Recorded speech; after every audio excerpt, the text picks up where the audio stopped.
नमस्कार, स्वागत है आपका हमारे चैनल पर। महाराष्ट्र की सियासी जंग के बीच कल होने वाले फ्लोर टेस्ट से पहले एकनाथ शिंदे का बड़ा दावा, कहा कि कल फ्लोर टेस्ट के समय पर हमारे साथ होंगे 50 से भी ज्यादा विधायक। आपको बता दें कि ये जो बड़ा दावा किया गया है एकनाथ शिंदे की तरफ से, ये बड़ा झटका साबित हो सकता है उद्धव ठाकरे के लिए, जो लगातार अपनी सरकार को बचाने के लिए कर रहे हैं जद्दोजहद। और वहीं बड़ा दावा सामने आया है एकनाथ शिंदे का कि कल फ्लोर टेस्ट के समय पर 50 से ज्यादा विधायक होंगे हमारे पास। अभी तक एकनाथ शिंदे की तरफ से कहा जा रहा था कि 50 विधायकों का समर्थन है उनके पास, और अब अचानक से उन्होंने इस बात को कहा है कि फ्लोर टेस्ट के समय पर 50 से भी ज्यादा विधायक, यानी कि एमवीए सरकार के अभी भी कई विधायक हैं एकनाथ शिंदे के संपर्क में, जो कल फ्लोर टेस्ट के समय पर कर सकते हैं क्रॉस वोटिंग, जिसकी वजह से उद्धव ठाकरे और एनसीपी और शिवसेना के हाथ से जा सकती है सत्ता,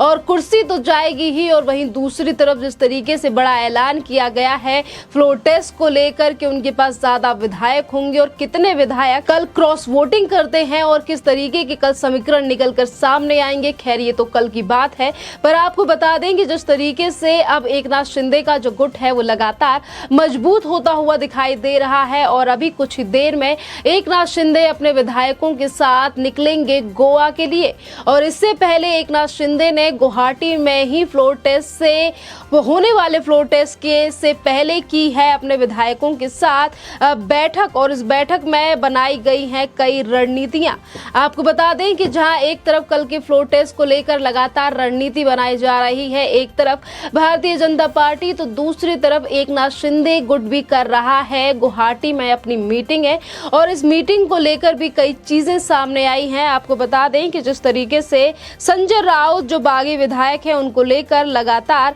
निशाना साध रहे हैं, और इसको लेकर भी बागी विधायक गुलाब राव ने भी संजय राउत के पान वाला बयान पर पलटवार किया है, और उन्होंने भी कहा है कि पान वाला कब चूना लगाकर जाएगा पता भी नहीं चलेगा। ये पलटवार किया गया है संजय राउत के ऊपर बागी विधायक गुलाब राव की तरफ से। जिस तरीके से संजय राउत जो है वो बागी विधायकों को लेकर अचानक कुछ भी ट्वीट आजकल कर देते हैं, और कुछ भी बयानबाजी वो बागी विधायकों को लेकर कर रहे हैं। कभी उन्हें झाड़ी में बैठा हुआ बता देते हैं, और कभी कहते हैं कि गद से बाहर निकलना चाहिए, और कभी पान वाले से लेकर चलती फिरती लाशें। तमाम ऐसे बयान हैं जो संजय राउत की तरफ से बागी विधायकों को लेकर दिए गए हैं, और अब पलटवार भी किया जा रहा है संजय राउत और एमवीए के तमाम नेताओं के ऊपर, जैसे ही बागी विधायकों के ऊपर कोई टिप्पणी की जा रही है। इसी के साथ हम आपको बता दें कि जहां एक तरफ एकनाथ शिंदे ने 50 से ज्यादा विधायकों का दावा किया है कि 50 से ज्यादा विधायक कल उनके पास होंगे फ्लोर टेस्ट के समय पर। कल जब विधान भवन में परीक्षण होने वाला है, फ्लोर टेस्ट होने वाला है 11 बजे, तो इसी के साथ जब मीडिया की तरफ से सवाल पूछा गया एकनाथ शिंदे की तरफ से कि अब महाराष्ट्र में आखिरकार किसकी सरकार बनने वाली है, कल देवेंद्र फडणवीस जो कि महाराष्ट्र के पूर्व मुख्यमंत्री हैं गवर्नर से मिले, और जो बॉडी लैंग्वेज थी वो बता रही थी कि शायद इस बार वो मुख्यमंत्री बनने वाले हैं। इस पर एकनाथ शिंदे ने कहा कि पहले फ्लोर टेस्ट हो जाए, और फ्लोर टेस्ट के बाद होगी विधायक दल की बैठक, और उसके बाद फैसला लिया जाएगा कि क्या होना है आगे। यानी कि अभी तक क्या समीकरण होने वाले हैं, किसकी सरकार आने वाली है और किसकी कुर्सी जाएगी, ये तो चीजें सभी क्लियर हो रही हैं महाराष्ट्र की इस सियासी जंग से। पर वहीं एकनाथ शिंदे ने इस पूरे मामले पर अभी बना रखा है सस्पेंस, तो वहीं दूसरी तरफ भारतीय जनता पार्टी ने भी नहीं खोले हैं अपने पूरे पत्ते, जहां लगातार ये खबरें सामने आई कि एकनाथ शिंदे और देवेंद्र फडणवीस की कई बार हो चुकी है मुलाकात, जिसको लेकर अभी भी दोनों पार्टियों की तरफ से कोई भी बयानबाजी नहीं की गई है, चाहे फिर वो एकनाथ शिंदे का गुट हो या फिर हो भारतीय जनता पार्टी। आपको बता दें कि कल देवेंद्र फडणवीस जो कि महाराष्ट्र के पूर्व मुख्यमंत्री हैं और नेता प्रतिपक्ष भी हैं, उन्होंने कल राज्यपाल भगत सिंह कोश्यारी से मुलाकात की, और उसी के बाद खबर निकलकर सामने आई कि भगत सिंह कोश्यारी जो कि राज्यपाल हैं, उन्होंने उद्धव ठाकरे से कहा है, मुख्यमंत्री उद्धव ठाकरे से कहा कि कल होना है फ्लोर टेस्ट, जिसको लेकर अब लगातार एमवीए सरकार के नेताओं के बयान आ रहे हैं सामने। तो वहीं संजय राउत की बौखलाहट भी दिख चुकी है सामने, और किस तरीके से लोकतंत्र से लेकर संविधान की बात की गई है संजय राउत की तरफ से। आज अगर नौबत आ चुकी है महाराष्ट्र में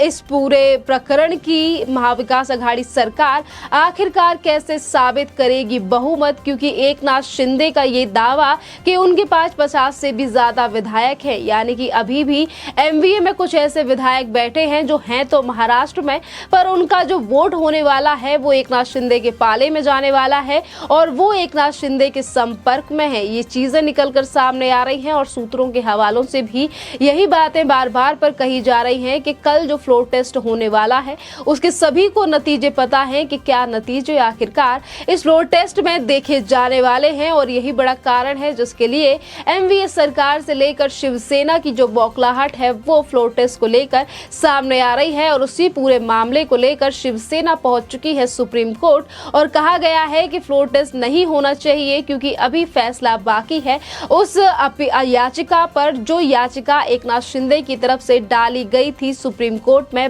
16 विधायकों की अयोग्यता को लेकर। उस पर अभी तक डिप्टी स्पीकर से सिर्फ हल्फनामा मांगा गया था, कोर्ट की तरफ से फैसला नहीं सुनाया गया है इस पूरे मामले में और इसी को एक बड़ा उदाहरण बनाकर, इसी को आगे रखकर शिवसेना पहुंच गई है सुप्रीम कोर्ट। और आज 5 बजे क्या फैसला सुप्रीम कोर्ट से फ्लोर टेस्ट को लेकर आता है ये भी काफी ज्यादा जानना रोमांचक होगा कि इस बार क्या फैसला देता है सुप्रीम कोर्ट, क्योंकि इससे पहले जब सुप्रीम कोर्ट की तरफ से फैसला आया था एकनाथ शिंदे की याचिका पर तो उस समय पर लगा था उद्धव ठाकरे सरकार के लिए बड़ा झटका कि जहां एक तरफ डिप्टी स्पीकर की भूमिका पर सुप्रीम कोर्ट ने उठाए थे सवाल तो वहीं दूसरी तरफ उद्धव ठाकरे की सरकार, पुलिस और डिप्टी स्पीकर को थमा दिया था नोटिस और कहा था कि हल्फनामे में जवाब दें कि आज डिप्टी स्पीकर इस तरीके के कदम उठा सकता है कि एक तरफ उनकी खुद की भूमिका पर उठाए जा रहे हैं सवाल, दूसरी तरफ वो विधायकों को अयोग्य ठहराने की कर रहे हैं बात। जी हाँ, ये तमाम टिप्पणी की गई थी सुप्रीम कोर्ट की तरफ से, जो याचिका डाली गई थी एकनाथ शिंदे की तरफ से। और इस बार क्या रुख रहता है सुप्रीम कोर्ट का, क्या ये मामला भी लंबित जाएगा कोर्ट में या फिर आज ही फैसला हो जाएगा इस पूरे मामले का कि महाराष्ट्र में फ्लोर टेस्ट में कल क्या होना है, क्या सुप्रीम कोर्ट मंजूरी देगा फ्लोर टेस्ट के लिए या फिर इस पर भी कवायद अभी लंबी चलने वाली है। क्योंकि बात अगर हम करें तो सरकार और सत्ता की है और वही विचारधारा की है, क्योंकि भारतीय जनता पार्टी से लेकर तमाम बागी विधायकों का कहना है कि वो हिंदुत्व की विचारधारा को लेकर ही आगे बढ़ रहे हैं। और इस बार फिर से एक बार जिक्र किया गया एकनाथ शिंदे की तरफ से कि हम शिवसैनिक हैं, शिवसेना में हैं और शिवसेना को ही आगे ले जाने के लिए ये कदम उठाया गया है। और जितने भी विधायक हमारे साथ मौजूद हैं वो खुद चल कर आए हैं, किसी ने कोई जोर जबरदस्ती नहीं की है। और इसीलिए एकनाथ शिंदे हर दिन कोई ना कोई नया वीडियो भी अपने ट्विटर पर डालते रहते हैं तमाम विधायकों का, जिसमें कभी विधायक मीटिंग करते हुए नजर आते हैं तो कभी बस के द्वारा बस में बैठकर कहीं यात्रा करते हुए। अब देखना अहम ये होगा कि आज एकनाथ शिंदे के जो तमाम गुट के जो विधायक हैं वो पहुंच रहे हैं गोवा और गोवा पहुंचने के बाद कल 10:30 बजे पहुंच जाएंगे विधान भवन जहां पर होना है फ्लोर टेस्ट।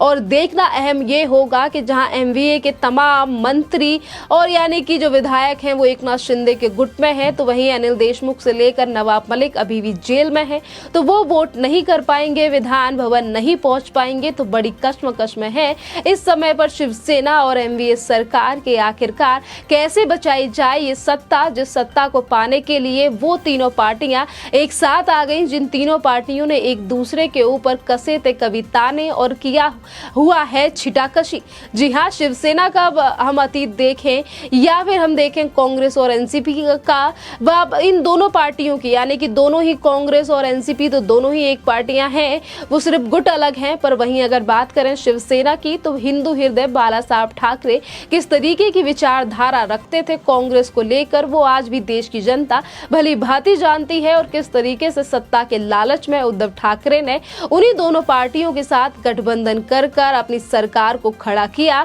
और आज अगर 2.5 साल हो चुके हैं सरकार को और उद्धव ठाकरे से लेकर तमाम मंत्रियों का यही कहना था कि विधानसभा से लेकर तमाम चुनाव भी आते हैं तो एमवीए सरकार फिर एक बार महाराष्ट्र में सरकार बनाएगी, यही तीनों पार्टियां रिपीट करेंगी। पर आज 2.5 साल के बाद ही किस तरीके से जो नाराज विधायक थे वो अब बागी हो चुके हैं और फिर उनकी तरफ से एमवीए में वापस आने की कोई भी सूझबूझ नहीं दिखाई दे रही है, क्योंकि जिस तरीके की बयानबाजी हो रही है, विधायक अब किसी की भी बात में नहीं आ रहे हैं, चाहे उन्हें कितना भी मनाने की कोशिश की गई है। शरद पवार की तरफ से धमकियां तक दी गई, मनाने की कोशिश की गई कि पहले वो आए, गुवाहाटी में फैसला नहीं होगा, महाराष्ट्र यानी कि मुंबई में फैसला होगा एमवीए सरकार के भाग्य का, तो वहीं कई बार कर चुके हैं भावुक अपील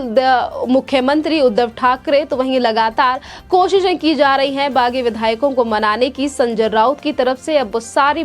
जो कोशिशें हैं वो पूरी तरीके से विफल हैं, क्योंकि अब शिवसेना का दावे के साथ साथ शिवसेना के और जो एमवीए सरकार के और मंत्री हैं वो भी आने वाले हैं एकनाथ शिंदे के गुट में, जिस तरीके का दावा किया गया है एकनाथ शिंदे की तरफ से। खैर, इस मुद्दे पर आपका क्या कहना है, आप हमें कमेंट करके जरूर बताइए। धन्यवाद।